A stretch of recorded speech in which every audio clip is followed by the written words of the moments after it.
전쟁의 승리를 위한 기도라는 제목으로 시편 60편의 말씀을 살펴봅니다. 시편 60편은 전쟁의 승리를 위한 기도지만 실상은 패전으로 말미암아 몸부림치는 시인의 간구입니다. 이미 전쟁은 패했고 하나님은 우리를 버리셨다고 1절에 선언하고 있습니다. 그러나 하나님이 우리를 버리셨을지라도 우리가 하나님 없이 어떻게 삽니까? 그러므로 끝까지 하나님께 매어 달리고 하나님께서는 우리를 다시 일으키셔서 승리를 하게 해줄 줄 믿는다는 믿음의 고백으로 시편 60편이 끝납니다. 하나님을 믿는 사람들에게도 가끔 낙심되고 절망스러운 일이 다가옵니다. 그러나 하나님이 우리를 버리셨다 할지라도 이 제나흐라는 히브리어를 쓰는데 버리는 것입니다. 하나님이 정말로 버리실 리가 있겠습니까마는 우리는 버림받은 그런 마음이 자주 듭니다. 그런 일로 인하여 질병으로 인하여 내가 버림받은 것이 아니야, 시험에 떨어지고 사업이 어려워지면 내가 버림받은 것이 아닌가. 인간은 연약한 존재죠. 그래서 하나님의 절대 사랑을 우리가 믿고 있으면서도 간간히 그런 어렵고 힘든 일에 버림받은 감정을 갖는데, 지킬 만한 것보다 더욱 내 마음을 지키라. 생명의 근원이 이에서 남이니라 는 말씀처럼 믿음을 지키는 것입니다. 그 믿음을 지키는 것은 너무 살려고 발버둥 치지 말고 그냥 믿고 죽는다 생각합니다. 내 인생은 이전에 하나님께서 나를 도와주었으니까 그것으로 인하여 이미 나는 충분하다. 그냥 내가 절망과 낙심이 다가온다 할지라도 내가 그냥 믿음으로 모든 것을 마무리 치고 믿고 죽는다. 그런 마지막 절벽에서 신앙의 선언을 하는 것이고 하나님께 끝까지 메어 달리는 마음을 하나님 앞에 고백하는 것입니다. 제가 대학에서 논문을 쓸 때 주의 종으로 일하기로 마음을 결심했기 때문에 별로 논문에 신경을 쓰지 않고, 사실 일반 학문을 해서 내가 주의 일을 하는데 무슨 큰 유익이 있겠는가 싶은 마음도 들어서 대충 논문을 썼는데 그 교수님이 이것을 논문이라고 써왔느냐 하면서 화를 내시더라고요. 그러면서 너는 신학한다면서 논문 뭐하러 쓰라고 그러느냐 그러시더라고요. 그래서 그 말에 옳은 말씀이다. 내가 하려면 제대로 해야지 이렇게 무엇인가 간판을 따는 것처럼 내 명예를 위해서 교수님을 괴롭히고 또 이 학과의 명예를 실추하는 그런 논문을 써서 되겠는가. 그래서 그냥 집에 돌아와서 있는데 몇 달 동안 학교도 안 가고 마음에 낙심이 되고 절망이 되어서 밖에도 잘 안 나오고 누워있어.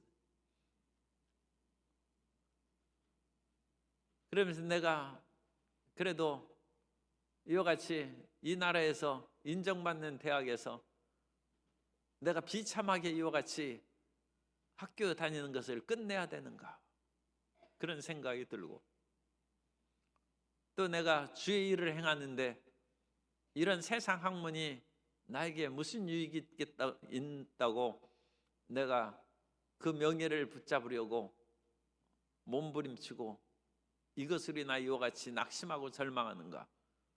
생각이 막 혼란스럽고,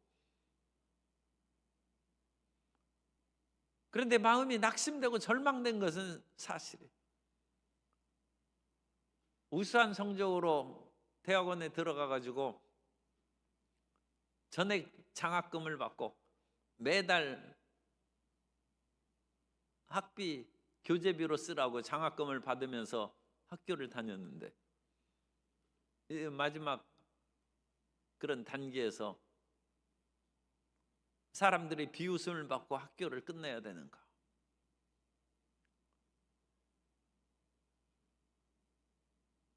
하나님께서 과연 이 일을 허락하시고 기뻐하실 것인가? 내가 세상의 명예와 그 같은 세상적인 영광에 너무 마음을 뺏겨가지고 주의 종의 일을 하는 데 있어서 이것이 꼭 나의 앞길에 무슨 도움이 될 것인가? 그런데 내가 이것을 애착을 갖고 너무 붙잡고 있는 것이 아닌가?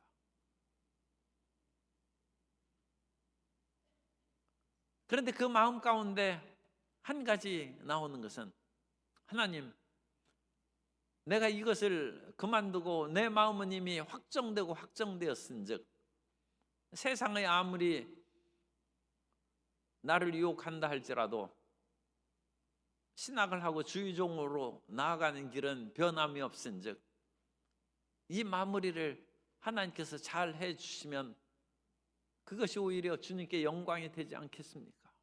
그 마음의 간절한 그런 기도가 속에서부터 나오는,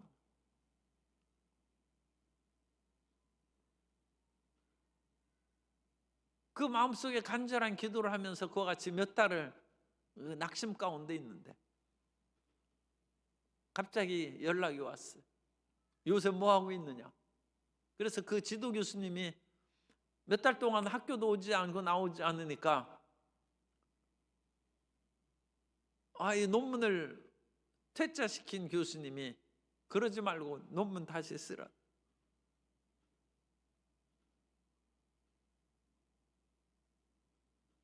세상에 그런 일들은 거의 없습니다. 그래서 다시금 마음을 가다듬고 논문의 주제에 대한 그 모든 책을 어쨌든 내가 아는 한에 있어서는 다 읽었어. 그런데 모든 것을 다 읽은 적,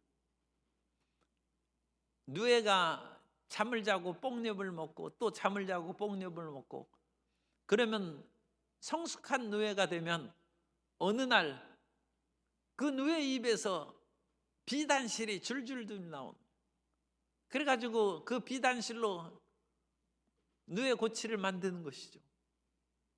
그런 것처럼 그 모든 책을, 논문을 내가 다 읽으니까 글이 저절로 나오더라고.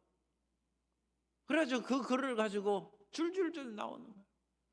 그리고 그걸 써갔더니 교수님이 뭐 100% 만족이 하셨겠습니까마는 됐다고 그러더라고. 그래가지고 논문을 썼어요. 그런데 그 뒤에 국립대학 2군데에서 오라는 연락이 왔어요. 그리고 국가의 그 문화적 활력위에 있는 어느 그 기관에서도 그 취직한 오라고 그랬어요. 취직 자리가 막 여러 개 생겼어요. 교수직이. 요즘 같으면 그야말로 교수로 자기가 발벗고 뛰어다녀도 그야말로 받아주기가 참 쉽지 않은데 오라는 그 요청이 왔어요. 나 안 간다고 그랬어. 난 이미 주의종이 되기로 결심했으니까. 그래서 하나님께서 절망과 낭망 속에 빠져있던 저에게 하나님 영광을 위해서 이 장애물을 극복하고 그야말로 내가 할 수 없이 쫓겨나듯이 주의 일을 하는 것보다는 좋은 그런 것 같은 여건 속에서도 그 모든 것을 그만두고 내가 하나님의 일을 한다는 것을 모든 사람이 보게 해주고, 그래가지고 그런 것을 다 뿌리치고 이제 주의종으로 길을 걸어간 것이죠. 마음이 절망에 처했을 때도 우리 가운데 있는 마지막 삶의 길은 기도하는 것입니다.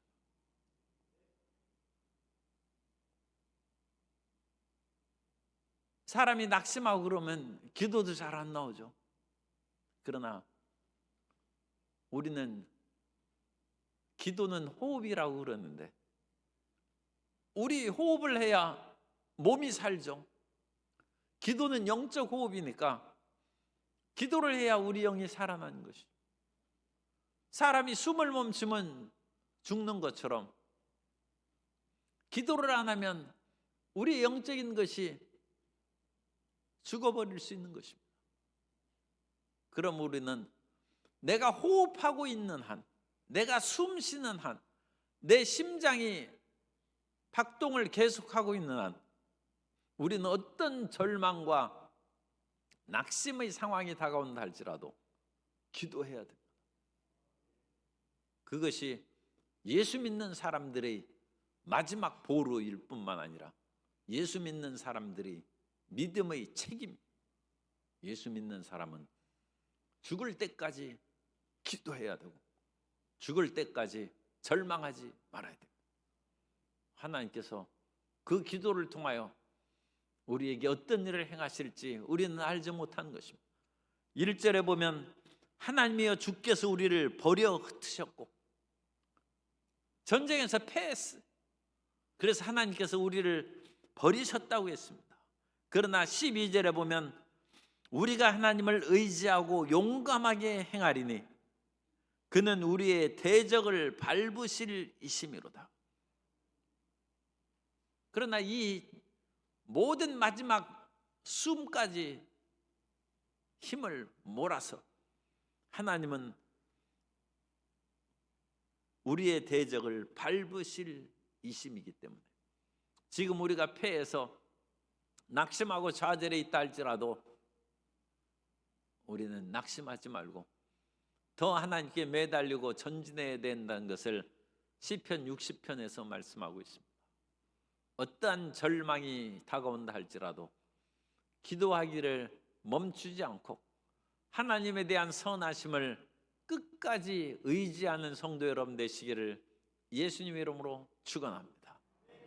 그것은 우리는 예수님이 메시아이기를 바라노라. 그런데 그분이 십자가에 못 박혀 죽으셨을 때 엠마오로 두 제자들은 자기의 기대에 산산조각이 나서 이제 우리의 모든 것은 끝났다 해서 예루살렘을 떠나서 엠마오로 내려가고 있었어요.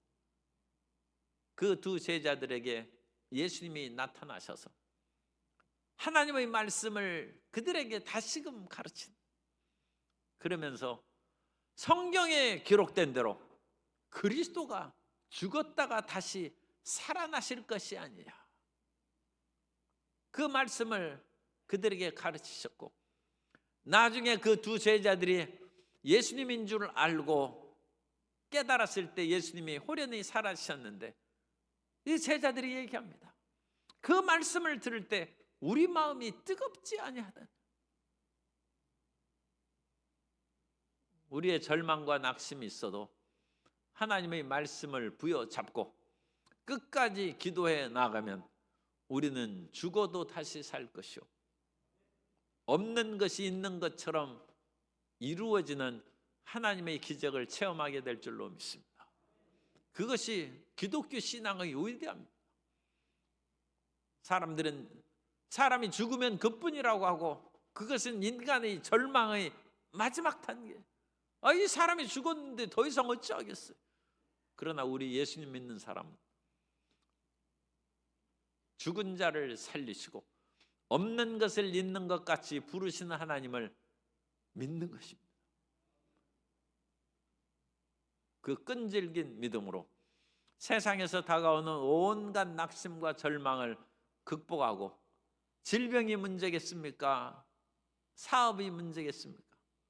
우리에게 다가온 취직이 문제겠습니까?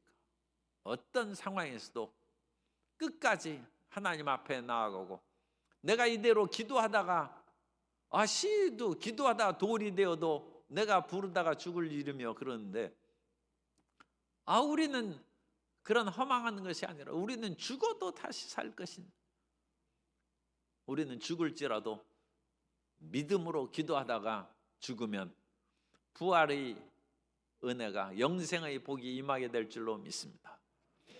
그래서 전쟁에서 어찌 됐는지 이런 실패할 때가 있어요. 실패할 때가 있는데 1절에 하나님이여 주께서 우리를 버려 흩으셨고, 이 군인이 이제 패전에서 산산이 흩어진 거예요. 분노하셨사오나 지금은 우리를 회복시키소서. 탄식의 기도죠. 이들이 패한 것이 어찌나 처참하게 패했는지 주께서 땅을 진동시키사 갈라지게 하셨사오니, 지진 나서 땅이 갈라진 것 같아. 완전히 패전에서 쑥대밭이 된 것이고, 지진이 나서 땅이 갈라진 것만큼 이 군대들이 모든 마음이 갈라진 거예요. 마음이 갈라지고 무너져 내린 것이에요. 무너져 내린. 지진 난 것 같아요. 마음이 폭격 맞은 것 같다고 하는데, 이스라엘은 이 당시 뭐 폭탄이 없었고 폭격 맞은 것하고 비슷하게 나타나는 것은 이 이스라엘 지역에는 대지진이 여러 번 있어요. 우리나라는 참 지진 없는 것도 우리가 감사하고 그래야 돼요. 지진 나면 완전 그야말로 쑥대밭 나고, 그 터키나 튀르키예 그런 지역에서 몇 년 전에 지진 나서 온 집이 다 허물어지고 수많은 사상자가 생기지 않습니까? 그런 속에서 하나님을 끝까지 경외한다, 이게 쉬운 일이 아니죠. 그런데 우리나라는 지진은 안 나져도 우리나라가 이 지진처럼 이 동서와 남북이 갈라져서 보수와 진보, 또 그야말로 21세기의 좌와 우의 사상 이데올로기로 갈라진 것은 참 세계적으로는 부끄러운 것 같아요. 파리 꼬면 그런 공산주의 그런 것은 거의 뭐 100몇십 년 전에 일어났던 그런 일들인데, 우리는 지금에야 그것을 다투고 하는데 참.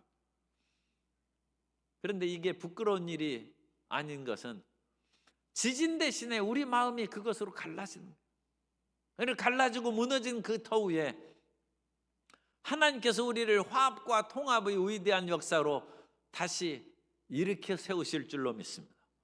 그래서 그것을 우리는 기대해야 돼요. 우리 기대해야 돼요. 사람이 어찌 이와 같이 좌와 우와 동서의 그 모든 갈등을 누가 화합하러 하나 될 수 있게 만들 수 있겠습니까? 이 사람의 힘으로는 참 거의 힘들죠.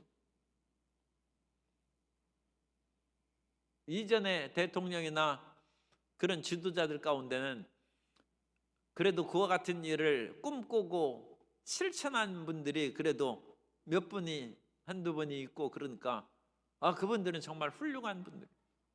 오늘날은 이와 같이 갈라치기를 통하여서 자기 세력을 더 구축하고 그것으로 인하여 이익을 보려는 그런 사건 지도자들이 아마 요즘엔 어떻게 그런 사람들만 많이 보이는 것 같아요.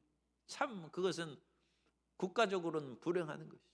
이 갈라진 지점에서 이쪽 저쪽의 편을 가르고 자기 세력을 규합하는 것은 나라를 살리자는 얘기는 아니죠. 그러나 이스라엘 백성들이 지금 땅이 갈라진 것처럼 마음이 갈라졌어요.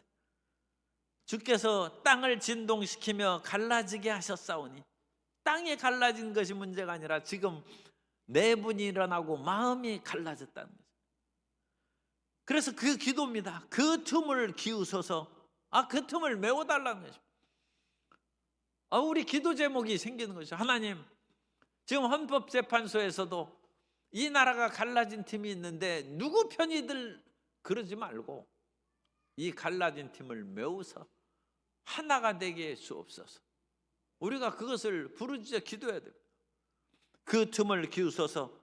땅의 흔들림이니이다. 지진이 나면 막 사람이 흔들려. 우리나라에서 지진이 나서 흔들리는 일을 경험하는 것은 참 어렵죠. 일본에서는 그런 일들이 종종 있어요.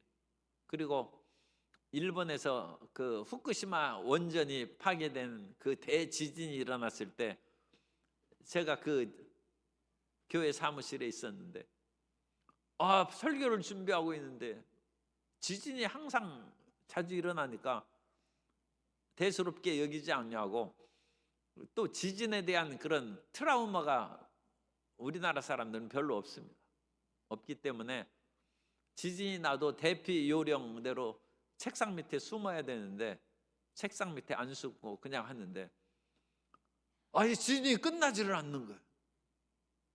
이거 진짜 큰일 나겠구나 해서 그때는 제가 책상 밑으로 들어갔어요.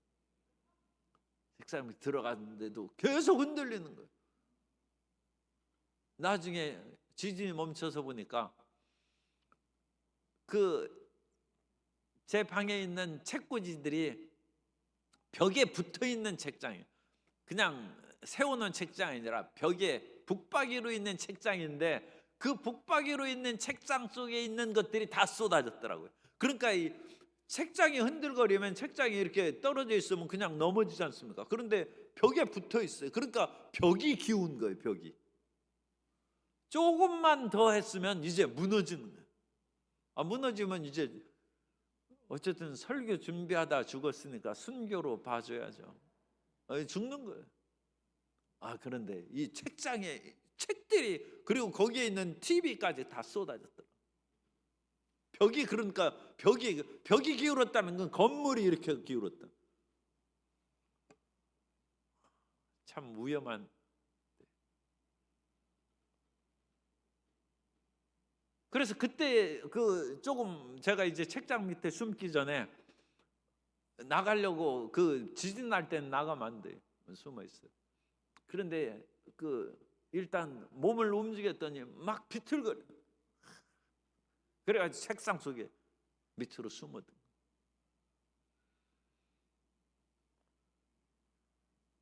땅이 그와 같이 흔들려서 사람들을 비틀게 하는 그런 일들이 이제 지진으로 있는데, 이 마음이 그렇게 흔들리는 거예요. 3절에 이것은 지진이 아니라 전쟁의 패전으로 말미암아 내가 이제까지 하나님을 믿고 하나님의 도우심 가운데 이스라엘 백성들이 살아왔다는 신실한 믿음이 지금 흔들리는 거예요. 마구 흔들리는 거예요. 내가 하나님을 의지했던 그 모든 것들이 다 뒤집어지고 흔들려서 비틀거리게 하는 포도주를 우리에게 마시게 하는 거예요. 자기 지금 제정신이야, 경황이 없어. 하나님이 이러실 수가 있을까? 월남전에 참전했던 그 많은 사람들이 동료가 죽고 전쟁에서 그같이 끔찍한 일이 일어난 것으로 인하여 엄청난 상처를 받고 그 뒤에 인생이 비틀거리는 것이 많이 있어요. 특히 그같이 월남전에 참전했다가 심각한 정신적인 장애를 입고 미국에 있는 그런 참전 용사들이 그런 사람들을 모아가지고 치료하는 그런 것들이 또 있었어요. 그런데 제 이종형이 월남전에 참전을 했는데 그분이 거기에서 그런 고통을 겪고 나와가지고 어쨌든 우리 친척들이 하는 얘기로는 정신이 이상해졌다고 그렇게 비틀거린다. 이미 전쟁터에서 온 지 5년 10년이 됐는데도 삶이 비틀거려요. 이 패전의 아픔과 쓰라림이 그렇게 큰 거죠. 이스라엘의 신앙이 흔들리는 거예요. 하나님은 우리의 도움이신데 어찌하여 적군의 이와 같이 패배케 하고, 적군에 단순히 패배한 것이 아니라 1절에 그 말씀이 심각한 거예요. 하나님이 우리를 버리셨다. 이런 처절한 일이 생깁니다. 그런데 시편 60편과 같은 이와 같은 처절한 상황에서도 아까 12절의 말씀을 읽었습니다만 다시 기도하는 것이죠. 그는 우리의 대적을 밟으실 이로다. 시편 60편을 읽고 믿음을 가진 사람은 20세기의 나치로 말미암아 600만 동족이 포로 수용소에서 그야말로 가스실에서 수없이 죽어가도 하나님이 우리를 버리셨다. 어찌 이런 일이 있겠는가? 그래도 시편 60편을 읽은 유대인들의 믿음이 살아남. 시험에 든 사람도 많이 있겠죠. 그런데 그 가운데 여전히 하나님은 우리를 사랑하신다. 아니 600만 명이 죽었는데 하나님이 우리를 사랑하신다는 말이 그게 입에서 나오겠습니까? 그런데 그걸 믿는 거예요. 그리고 우리는 죽어도 믿는다. 주를 경외하는 자에게 깃발을 주시고 피할 깃발을, 거기에서 이제 나오는 그런 깃발을 말합니다.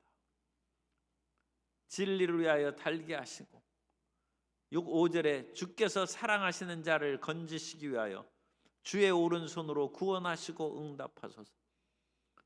이런 비틀거리는 속에서도 끝까지 기도가 나오는. 그래서 주께서 사랑하시는 자, 이게 말이 서로 모순이 되죠. 1절에 주께서 우리를 버려 흩으셨고 우리를 버리셨다고 했는데 제나흐 버리셨다는. 그런데 5절에 주께서 사랑하시는 자라고 또 표현했어요. 우리는 버림받아도 하나님의 사랑은 영원하다는 거예요. 하나님의 사랑은 변함이 없다는 거예요. 하나님이 변함이 없으시니까 하나님이 싫어합니다. 하나님은 변함없으시고 회전하는 그림자도 없다는 것입니다. 변하는 것은 사람이 변하지 하나님이 변하시지 않습니다. 그러므로 우리에게 다가오는 이런 모든 것들이 다 무너지고 변할지라도 그것은 우리 인생이 변하고 이 지구가 변한 것이지 하나님의 사랑이 변한 것이 아니다. 하나님은 절대 불변의 사랑과 하나님은 인자하심으로 우리를 영원토록 돌보아 주십니다. 그걸 믿는 것이 신앙입니다. 내 인생에 이해할 수 없는 일이 다가온다 할지라도 하나님이 변한 것이 아닙니다. 우리는 다만 이해를 못할 뿐입니다. 그리고 하나님, 제가 이해를 못하지만 하나님께서 허락하시면 죽기 전에라도 하나님의 뜻을 이해하게 해 주옵소서. 그렇게 기도해야죠. 그래서 우리가 살아있을 때 하나님의 뜻을 이해하면 우리가 정말 편안하게 천국을 갈 것이고, 그러나 우리가 살아있을 때까지 이해를 안 시키면 이해 못하는 대로 그냥 이 세상 떠나는 거예요. 그러나 오직 나는 하나님께서 나를 그리스도 예수 안에서 사랑하셨다는 그 사실을 버리지 않고 그걸 붙잡고 그냥 주님 나라로 가는. 천국이 없으면 어떡하냐? 없어도 믿는 거예요. 왜 믿느냐?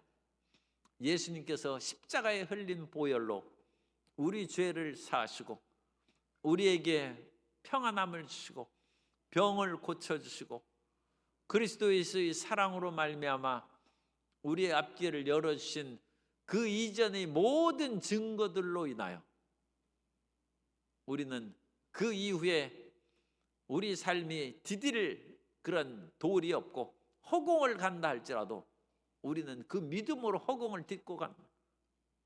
그래서 제가 백척간도 진일보라는 그런 우리 옛 그 고사성어가 있는데 그걸 예수님 믿고 그걸 깨달았어요. 과연 우리는 백척간도에서 허공에 발을 내딛고 가는 거예요. 그리고 그거 무너지지 않는, 땅에 떨어져서 고꾸라져서 죽지 않는다는. 1절부터 5절까지가 탄식의 기도예요. 탄식의 기도. 우리를 버리셨는데 버리셨는데도 그 기도의 끝은 뭡니까? 하나님이 주께서 사랑하시는 자를 건지시기 위하여 권능의 오른손이죠. 권능의 오른손으로 구원하시고 응답하소서. 그리고 우리에게 끝까지 믿음을 갖는데 도움을 주는 것은 하나님이 역사하시는 성경을 읽는 것입니다. 그래서 6절부터 8절까지가 하나님께서 과거에 이스라엘에게 주신 그 일들을 기억하는 것입니다. 그래서 6절부터 8절까지는 성경에 나타난 하나님의 역사입니다. 하나님이 그의 거룩하심으로 말씀하시되, 그런 하나님의 말씀이죠. 성경입니다. 내가 뛰놀리라. 내가 세겜을 나누며 숫곳 골짜기 길르앗 므낫세 에브라임 유다 모압 에돔 블레셋, 이 모든 것을 하나님께서 관할하신다. 그리고 이 하나님께서 관할하신 이 모든 것들을 이스라엘에게 주시고 또 주변 블레셋이나 모압이나 암몬도 지배하고 다스리게 하셨다는 거죠. 6절부터 8절까지의 말씀이 그렇게 쉽게 이해되는 구절은 아닙니다만 그 전체 요지는 그것입니다. 하나님께서 가나안 땅을 나의 사랑하는 유다 에브라임에게 주었고 이 주변 민족들도 하나님이 통치하고 다스리는 능력하에 나의 발등상이고 나의 목욕통이고 내 머리에 투구 이런 식으로 다 표현했지 않습니까? 이런 것도 내 관할하는 것이다. 그러므로 하나님께서 역사를 주관하시고 인간의 생사화복을 주관하시는 분이라는 것을 하나님의 말씀을 통하여 우리가 읽는 것입니다. 그래서 이 말씀을 부여잡고 사는, 그런데 이 말씀을 부여잡고 지내면서도 여전히 지금 삶은 말할 수 없는 패배와 지진이 나서 땅이 갈라지고 포도주를 마신 것처럼 비틀거리는 그 삶은 지금 계속되고 있어요. 하나님 앞에 기도도 하고 말씀도 읽는데 여전히 상황은 암담하고 고통스럽고 갈피를 잡을 수가 없어요. 갈피를 못 잡는 것은 우리의 지성으로 이해가 안 된다는 것이죠. 그러나 우리의 신앙은 지성을 초월하는 거예요. 초지성적이고 초합리적인 것이고 초이성적인 것이고 영적인 것이죠. 그래서 눈에는 아무 증거 안 보이고 귀에는 아무 소리 안 들리고 손에는 잡히는 거 없어도 우리는 끝까지 믿음으로 전진하는, 믿음으로 나아가는 것입니다. 하나님의 말씀이 우리에게 이제 도움이 되죠. 약속의 말씀을 6절부터 8절까지 읽는 것입니다.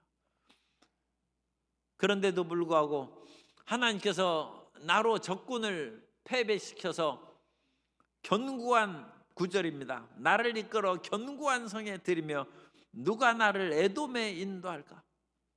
내가 어찌 대적들을 묻히고 승리할 수 있을까? 10절 하나님이여 주께서 우리를 버리지 아니하셨나이까? 그래가지고 이런 것으로 누가 인도할까 하는데도 여전히 지진이 멈추지 않아요. 갈라진 틈이 메꿔지지 않아요. 여전히 삶은 비틀거려요. 그래서 다시금 탄식하는 것입니다. 하나님이여 주께서 우리를 버리지 아니하셨나이까? 하나님이여 주께서 우리 군대와 함께 나아가지 아니하시나이다. 내가 너와 함께 하리라. 그러면 이스라엘의 군대가 적다 할지라도 기드온의 300용사가 미디안의 허다한 연합군을 다 물리친 것처럼 승리할 수 있는데 하나님이 우리와 함께 나아가지를 않는다는 거예요.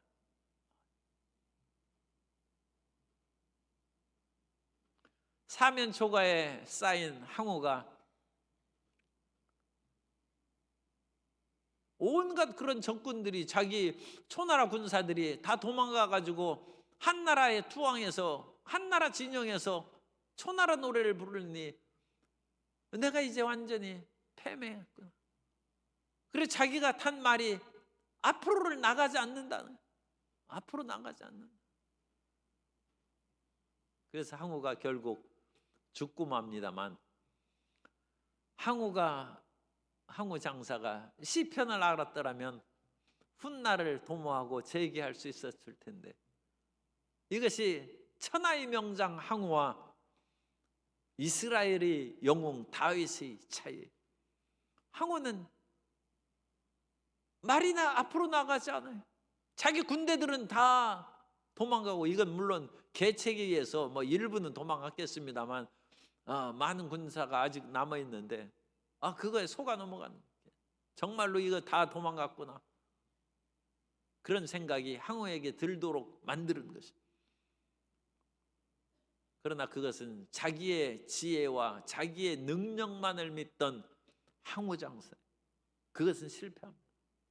사람에게는 사람을 속이는 또 다른 사람도 있어요. 끊임없이 사람 위에는 뛰는 사람 위에 나는 사람이 있는 것처럼 더 탁월한 사람이 있어가지고 이 세상에 속여먹는 일이 많이 있어요. 그러나 하나님을 믿는 사람은 사람의 계교에 빠지지 않냐고, 사람의 절망으로 쓰러지지 않습니다. 항우는 쓰러졌어요. 인간을 의지하고 자기 자신을 의지했기 때문에 쓰러졌지만, 다윗은 10절에 하나님이여 주께서 우리를 버리시지 아니하여. 내가 버림받는 것 같아. 버림받았어. 그리고 군대가 함께 하나님이 나가시지 않아요. 그러나 11절 12절은 기도입니다. 그런데도 기도는 나와요. 기도. 그래서 11절 12절에 우리를 도와 대적을 치게 하소서, 사람의 구원은 헛됨이니이다. 인생을 원래 안 믿는 거예요. 다윗은 자기 자신도 믿지 않아요. 자기의 주변 군사들도 믿지 않아요. 자기의 동맹국의 군사들도 믿지 않아요. 오늘날은 그야말로 관세전쟁으로 동맹도 없다 이거죠. 사람 믿을 필요 없다. 우리나라가 정말로 하나님을 잘 믿는 백성이 되면 관세전쟁에서도 승리하고 온갖 것도 승리할 텐데, 이 기독교가 더 사회에 선한 영향력을 끼치고 굳건한 믿음을 줄 수 있기를 소망합니다. 그러기 위해서는 우리 교회의 구성원인 한 사람 한 사람들이 어떤 절망과 낙심 상황에 처해도 믿음을 가져야죠. 자기는 믿음이 없는데 교회가 무슨 믿음이 있어요? 교회는 우리 한 사람 한 사람의 믿음이 모여가지고 교회가 막강한 힘을 발휘. 우리가 믿어야죠. 사람의 구원은 헛것이라, 사람을 믿고 의지하지 않는다는 것입니다. 이건 성경의 구절을 한번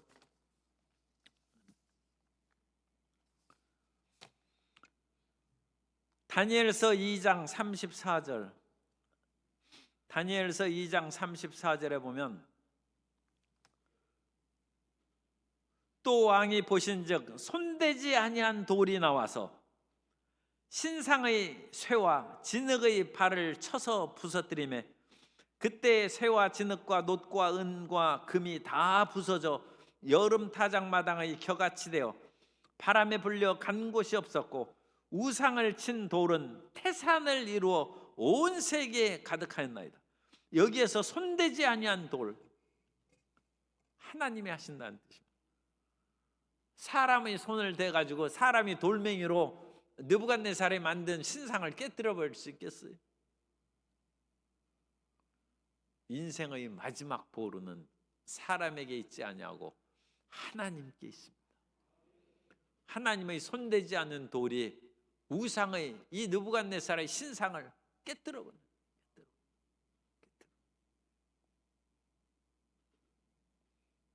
우리에게 지혜도 끝나고 건강도 끝나고 주변에 돕는 사람도 끝나고, 우리나라 얘기는 아니고 나라도 망하고 모든 것이 무너졌어도 그 속에서 우리를 세우시고 다시 일으킬 수 있는 분은 하나님이십니다. 그 하나님에 대한 절대 믿음을 가지고 손대지 아니하는 돌이 우상을 깨뜨려 버리고 이 돌이 온 태산을 이룬 것처럼 하나님의 기적이 우리를 살립니다. 내 실력으로는 할 수 없어도 하나님은 우리를 치료하십니다. 내 능력으로는 회사를 일으킬 수 없어도 하나님이 세워주십니다. 내 능력으로는 머리되고 모든 일들을 갈 수 없어도 하나님이 죄수로 끌려가던 바울을 유라굴로 광풍을 통해서 지도자가 되게 하셨어요. 선장이나 그 선주가 선장의 말을 믿지 죄수인 바울이 믿고 그 출항하지 않았으면 유라굴로의 광풍을 안 맞는 것인데 바울의 말을 안 믿었어요. 바울을 죄수로 우습게 여긴 거죠. 그러나 나중에는 하나님을 의지하고 기도하는 바울의 말을 믿고 밥 먹으라면 밥 먹고 배를 대라면 대고 그와 같이 비상용 거룻배를 줄을 끊어버리라면 끊어버리고 다 바울이 시키는 대로 다 하는 거예요. 하나님이 세우시면 우리는 머리 되고 누구에게도 수치를 당치 않습니다. 끝까지 하나님을 의지하고 하나님의 능력을 성도님들을 통하여 삶을 통하여 다 드러낼 수 있게 되시기를 예수님 이름으로 축원합니다. 하나님은 패전의 그런 쓰라림에서 다시금 우리의 은혜를 내려주셔서 우리의 대적을 발로 밟으시고 승리를 안겨주실 줄 믿습니다. 그런 승리의 축복이 충만히 임하게 되시기를 예수님 이름으로 축원합니다.